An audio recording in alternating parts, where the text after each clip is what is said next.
Good morning, everyone, and welcome to the Perspective Podcast. I'm your host, William Ikemba, and today we have with us legal researcher, content creator, and activist, Mulesa Lumina. Welcome to the podcast. Thanks for having me. So great to have you. Okay, so before we get into our tougher questions, I'd like to start with a more lighthearted question. So I Sure. asked a similar question yesterday. What would you say are your top three favorite songs? Oh gosh, that's always such a hard one because I'm very indecisive when it comes to that kind of thing.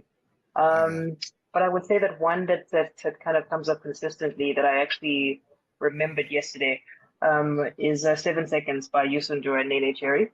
I think it just Okay. has such a beautiful message. It's just so powerful, and I mean, like it's just beautifully composed, beautifully sung. Another song that oh, it's a favorites. Ah. No, I'm so indecisive about these things. I'm trying to think what because my Spotify is usually just like all over the place with all kinds of selections. Like one minute I'm in like a hip hop mood, next time I'm in like a pop mood, so it could really be anything. But I would say like most songs probably by Yusundur are definitely like I'm on my favorites. I'm also a big Kendrick fan, Okay, Kendrick. so yeah, yeah, I would Yeah. definitely say yeah, Kendrick is one of my favorites. In terms of picking a favorite, one of my favorite songs of his. Did you like his songs with the Drake beef?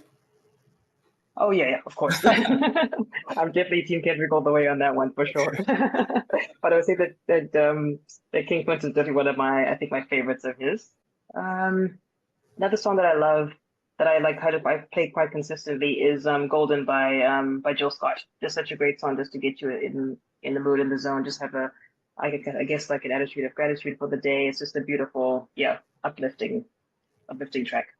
Okay, so for our first questions on the podcast, today we're going to start with a more hypothetical question. It's talking about women in politics. All right, so Mm. in the next 25 years, do you think there will be more or less female presidents in Africa? Why or why not? Now, to give you some background information on that, currently, 54 of Africa's 54 presidents, two are female, and I believe one was appointed as an interim, but has stayed in place so far. And then previously, there have been a couple, maybe seven interim female presidents. Yeah. So in the next 25 years, how many do you think there will be more or less? Why or why not? And what would the impact of more or less empowered women in government have? So I'd say that we definitely see a shift to having a lot more female presidents across the continent. And the reason why I say that is because I think that although the change has been very incremental and very slow at this stage, I think that it's really getting that women in political leadership is becoming a lot more, I guess, normalized, so to speak. I think there's still a lot of barriers, including cultural misogyny, that really from being able to actively participate in politics. Gender-based violence is also another big one that needs to be tackled to enable women to be able to enter into political spaces and be able to really be able to, just as much as men do, rise to the rankings of senior political leadership.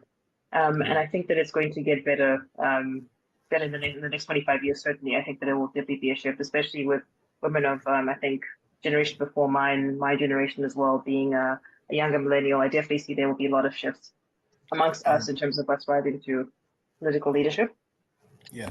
Um, and I think in terms of what it will also do for what impact that could have on cultural misogyny, I think that images are a very powerful thing, and I think that seeing more women in positions of power and in positions of senior political leadership in particular, and more actively participating in politics, I think will is very important and will encourage and inspire more women to be able to kind of follow in the same footsteps and follow that same path. And so I think that that will also help to continue to normalize women's leadership in those particular spaces. Gender stereotypes are, I think, another major obstacle in that regard. This idea that women are better suited to certain types of jobs, or certain types of roles, maybe too soft to engage in politics, or not ruthless enough to be in political Mhm. involved in politics. I think those can be quite harmful and can prevent a lot of women from wanting to engage in that sphere and be able to actually actively continue to participate in that sphere. So I think as we continue to tackle and address gender stereotypes, gender-based violence, all those factors that are currently obstacles for participating in politics, I think it will start to get better. I'm hopeful, and I'm always optimistic about these things. That's good. So you definitely say you see a positive trend coming for it. That's good. That's Oh, good. for sure. Okay, and so would you be surprised, or would you expect, as women rise to power more in government, more would you expect more, along with positive progress, would you expect more hostile responses? Would you expect anger? What do you think about that?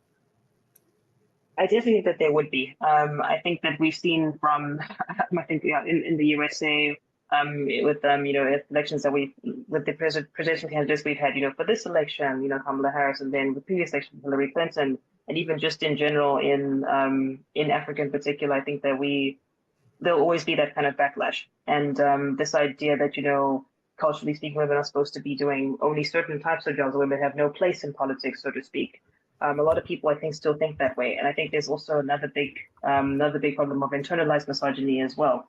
And so I think that it's still there'll definitely be a lot of backlash. There definitely will still be a lot of I think a lot of your negative kind of reactions to women still be entering into those spaces. And I think that is also, as I mentioned, the gender stereotypes might need to also be tackled in order for that to kind of pave the way for that to happen, and for us to be able to enable people, because I think a lot of women do enter politics as well and do want to participate even at their local government level sometimes, but often find that the abuse that they receive, the harassment that they receive, just doesn't make it a worthwhile enterprise anymore. It actually becomes even dangerous for them. And Yeah. so that definitely is a really, really big factor and something that needs to be tackled very urgently if we're going to be able to have more women in politics. Definitely. And you just touched on something really important. You touched on internalized misogyny. Not everybody knows what that is. Could you explain that, and what is the impact of that on other women in Africa? Sure. So I would say, just to put it in very simple, in simple terms, in terms of misogyny, I would define it as being a hatred towards women, but more directed internally. So, for example, me as a woman feeling like I don't have a place to be in politics, or I feel that I should not be, allowed to kind of um, be in I guess like senior leadership or anything of that nature. It's very much simplifying it, but I would say that it's a hatred that's sort of directed more inwards, so to speak. And that I think has a huge impact on the prospects of women actually being able to enter those spaces and also being able to also rise in the ranks of political leadership. You might find that you, as a woman, feel like you don't have a place to be in those sorts of spaces, or you feel like other women shouldn't be there because you're thinking, well, why should she be in that particular position? Why should she be engaging in politics? And you try to, I guess, sort of kind of gatekeep that and uphold kind of patriarchal norms and standards. And Okay. so I think that is another big issue that also needs to be tackled in that regard. Yeah. Yeah, that's definitely a barrier. On to our next question. So this is going to be about child marriages. We actually, throughout this segment of this podcast, there haven't been many people that have chosen this question, so thanks for choosing it. Um, Oh, sure. yeah, of course. So I'll give Really you the see. statistics here. Difficult It is issue. reported that in sub-Saharan Africa, 38% of women are married before the age of 18. In Niger, up to 76% of women are married before the age of 18. With child marriages being so prevalent across Africa and completely normal in some places, like we mentioned in Niger, ending it seems like an almost insurmountable task. If it was in your hands, how would you go about putting an end to child marriages? Yeah, I mean, it really is such a multifaceted and very complex issue, and it is a really, really difficult thing to tackle because just there's so many different facets to it, so many different aspects to it, and that's why I think that it requires a kind of multi-pronged approach, so to speak. So I would say that if I had the power to do so and I had all the resources and all of the time and to be able to do so, I would say that I would do maybe about four things. So for one thing, I think engaging with communities is very important, in particular engaging with leadership in those communities, Okay. including traditional leadership, chiefs, religious leaders, because they have communities and have access to those communities. I think that they are in the best position to become champions for gender equality and are Okay. in a better position to be able to convince people that there needs to be a shift in mindset and mentalities around the value of women and girls, preserving their dignity and being able to enable them to live a life that's full of dignity and being able to make their own choices in their lives. And so families also need to be engaged in that regard so that they can see the value in investing in their girl children's education as well as their boy children. But there is a need for for them to see the harm that it does to their girl children for them to be married off at a very, very young age. And that in the long term, it really affects all of us in terms of our just in terms of the way that our girls and our women, in terms of their health outcomes, or just in general their ability to be able to just be safe and be able to be safe in our communities. And so I think community engagement is definitely one thing, and engaging leadership is very, very important. And also, of course, investing in education, including higher education for girls and women, is very, very important as well, to enable them to be able to break out of the cycle of poverty and be able to find other ways and means of supporting themselves without having to be married off and potentially face gender-based violence, or to have children at a time when they're not comfortable with, or not able to carry children to full term, etc. I think the other big factor is also strengthening laws and policies around this as well, ensuring that we have. I mean, just from the perspective of being a human rights lawyer, for me, like, legal advocacy is also another really big important part of that. And Yeah. so ensuring that we have laws that ensure that boys and girls are only able to get married, at the age of 18, for example, ensuring that the legal age of marriage is set and is consistent across different laws is also another really big factor in that regard. And I think generally tackling poverty. There needs to be more economic support to families who are struggling, particularly in rural areas and in informal settlements and the like, who are more likely to have their girl children married off and are less likely to invest in their education. Tackling poverty, I think, is a really, really big thing. Just as much as it is, of course, addressing the cultural harmful practices that may lead to this. Poverty is also another big factor that drives a lot of child marriages in many lower income countries. And so, yeah, because you actually just touched on my follow up question for you. So I was going to ask you, why do you think that child marriages are so prevalent, and do you see child marriages as a domino effect to more negative issues? What do you think about that? Oh, for sure. I think that child marriage definitely leads to many other problems in our societies, including things like gender-based violence, and a lot of girls who are in child marriages are also subjected to domestic violence and very, very harrowing different forms of gender-based violence. I think it also has a big knock-on effect on them not being able to continue their education and become more economically independent as well. Um, it um, it also, I think, to a large extent, also continues the cycle of poverty, in the sense that we'll continue to have people who will be married off at a very, very young age, and they're not able to, again, like I said, elevate themselves economically and become economically independent.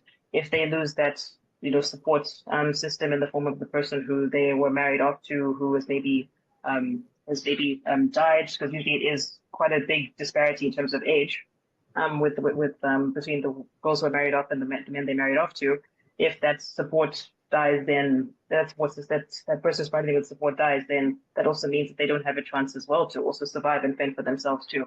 So I think it definitely has a really major knock-on effect, and I definitely think that poverty is a major driving factor in that regard, as well as there also being not many consequences legally for child marriages too. It's something that isn't really there isn't in many countries. There still are very confusing laws around marriage and legal marriage, and it makes it very difficult to really ensure that those child marriages don't occur.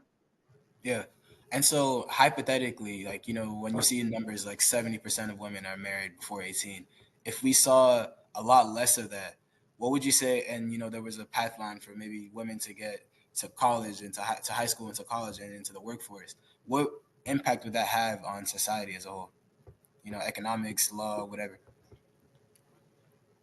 I think in general it would be. I mean, I think it would be beneficial to all of us in society as a whole to have more women being able to, as I said, contribute to the economy by getting an education, by being able to enter into the workforce, and thereby also being able to contribute to the economy as well.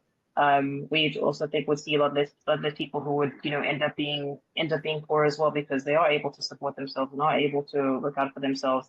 I think Mhm. also in terms of health outcomes as well. I think that we definitely see um, a lot less um, a lot less worse health outcomes for women and girls as well. child marriages often lead to early and unintended pregnancies for a lot of the girls that are married off from a very young age. And it makes it they have very little access to healthcare services most of the time, and often maternal mortality also can be another result of that, where many young mothers are also dying during childbirth or shortly after giving birth as well. So I think in general it's totally beneficial for health outcomes in general, for less children to be born into poverty as well, and for girls and women to be able to, as I said, be able to access education, access employment opportunities, and to be able to look after themselves. That's great. That's great. Those are some great answers. All right, on to our next set of Sure. questions. How many years do you think it'll take? And you can give me an exact number. How many years do you think it'll take for us to see major shifts concerning women's rights in Africa? Ooh. um, hmm. I wasn't really sure how to quantify this actually. I think it might be a little bit difficult to do so. Because I think this kind of thing is very incremental. And change happens like very slowly over time. I mean, I think we've seen some shifts in terms of laws governing trafficking of women and girls, tackling domestic violence in Eswatini, in Zambia as well. There's been some shifts in terms of laws around domestic violence as well. Even in South Africa, where I live and where I work, there has been legislation that's been introduced over the last few years or so, specifically tackling gender-based violence and the like.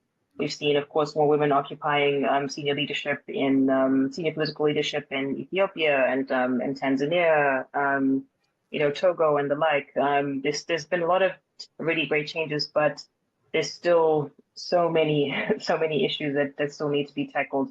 And so I think that all of these are kind of all tied together in some way, and it still makes it quite difficult for us to see any major change or any major shifts.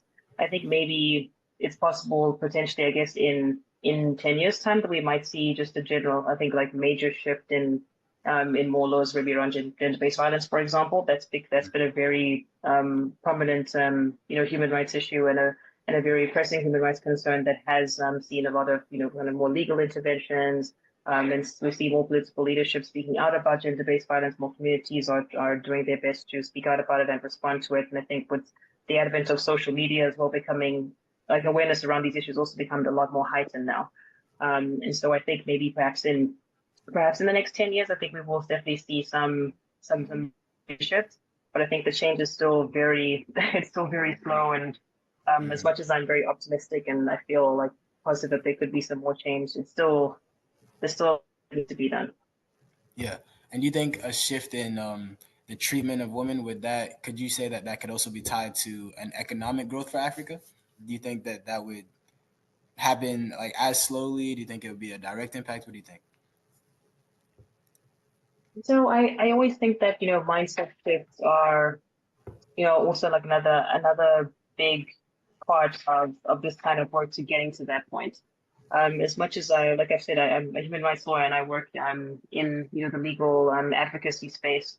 And as much as we definitely lobby for more laws and policies that specifically tackle address these issues, those are definitely I think paramount in my opinion. But tied to that always has to be engaging with communities, engaging with people about what these laws mean, helping them understand that these laws exist and that they've been introduced to tackle these specific issues.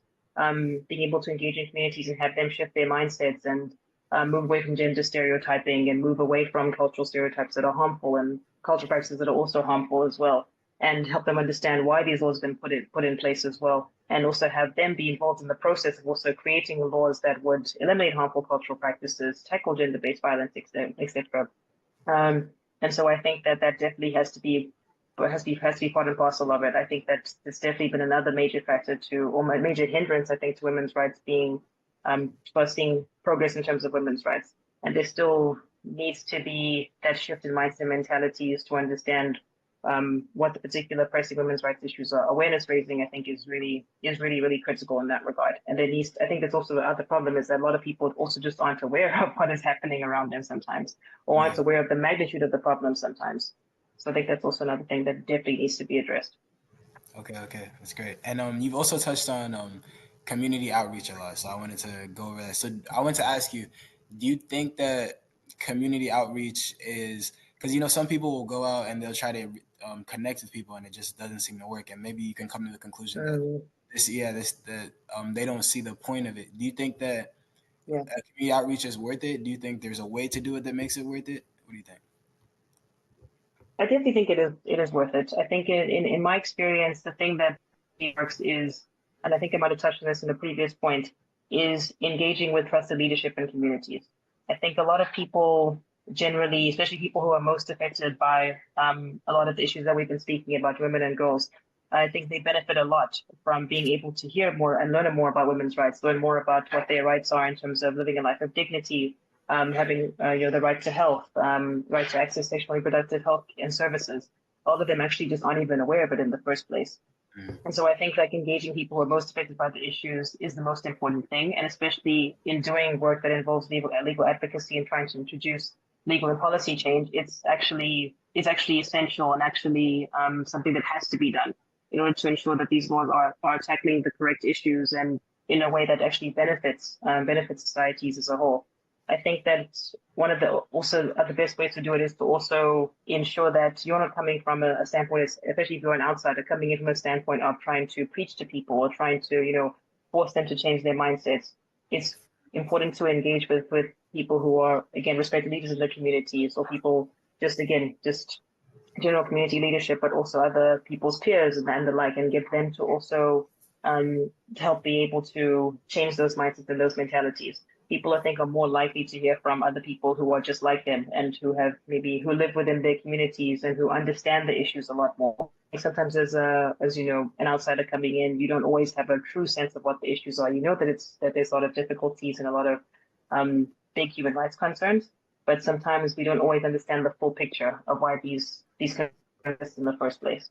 And so it's important to really try to understand from the perspective of community members and have them be involved in the process, enable them to be the ones, empower them to be the ones to also engage more with community members, with women and girls, with men as well, and about allyship. I think young men and boys also need to be engaged in terms of the role that they can also play in not only causing or abusing rights concerns, but also helping to alleviate them too. yeah, definitely. That's very powerful. Okay, on to our next question. So this is more of a debate question. It's more of arguing against a perspective that we would probably disagree with. So for your next question, how would you argue against somebody who claims that injustices to women, even though they are bad, are part of culture and should not be messed with? I really like this question a lot because it really is something that I think we contend with all the time. I think being in the advocacy space, this is something that you'll always, I think, encounter all the time is people who are resistant to the change and resistant to changing their mindset, especially when it comes to issues of culture and religion. And I Mm, completely understand that because it is something that is such a big part of people's identities and something that is really, sacred and dear to us. And I yeah, think what I would say to someone who says that these shouldn't be tampered with is that, cultures evolve and they do change over time. And if something is harmful, why should we continue to engage in that particular practice? If we have the power to be able to continue to evolve and to grow as people, get more access to information, gain more knowledge, technology, we see advanced technology as well. Why can't we also change and evolve over time with our cultures? yeah, And I think that culture is fluid and it's forever evolving. And it is sacred and dear to us. That's one of the reasons why we have to continue to ensure that it's evolving so it doesn't do any harm and that it doesn't affect people negatively. These are things that are meant to be kind of, I guess, rites of passage and meant to be very positive things, but sometimes can end up doing a lot more harm than they do good. And maybe yeah, that's an opportunity in there to re-examine those particular practices and figure out how we can still continue to celebrate milestones and celebrations, etc., without having to cause harm. definitely. That was a great response. I like to ask those kind of questions because you get to like speak directly to the problem. So that was a great response. Thank Sure. you. Yeah. And so for our last question for today, I wanted to ask you. So from your perspective in Africa, how does the community respond to domestic violence on women or gender based violence on women? How are people responses to that when they see that? Mm. So I'll draw on examples from Zambia, where I'm originally from, as well as South Africa, where I've grown up, and also I live and I work. I would say that there's still, to a large extent, a lot of, I would say, victim blaming, and still a lot of stigma around gender-based violence. Okay. I think that that also kind of creates this kind of culture of fear and silence about talking about it, especially when it occurs within family settings. Um, and especially when it is also tied to culture and cultural practices. There's this idea, I think, as your last question illustrates as well, that these are things that should not be really spoken about, or there's certain things that are cultural, so they definitely should not be addressed, or shouldn't be tackled. And I think that there's still a lot of really really big problems, especially in South Africa, with intimate partner violence and femicide. There's still a lot of difficulties around, I would say, in a place like Zambia, like support services, women and girls who've experienced gender-based violence. It's very difficult for someone to be able to get sometimes medical support because of that stigma, and because a lot of victims are also blamed for things that have happened to them, especially when it comes to domestic violence. There's also I think shelters as well are also sometimes maybe at capacity, or even just non-existent, or just not in really great conditions to enable women and girls who need those services to be able to also engage with them as well. Um, it is a lot of things that still, in terms of GBV response, are still very much lacking. Police, I think, also just aren't always trained adequately, or even trained at all, to be able to deal with gender-based violence and understand the complexities and the sensitivity around those issues. And so I would say, in terms of like, I guess, a more kind of global, I guess maybe more, the national, maybe, national level, the GBV response is still um, very much leaves lots to be desired. But I think also community level, there are also all of those issues as well. The silence around it, the fear of speaking out about it, that constant stigma. And then on the flip side of that, there are also some communities in which it's kind of like this more in the extreme end, where it just kind of escalates into more kind of like mob violence sometimes as well. Because I think communities also get fed up sometimes of the fact that they don't have support services, or can't get police support to be able to tackle GBV that happens in their communities. And so I think to some extent it's either one of the two extremes. It's like nothing much can happen because communities don't respond as not positively, but rather don't really respond in a very supportive manner to survivors.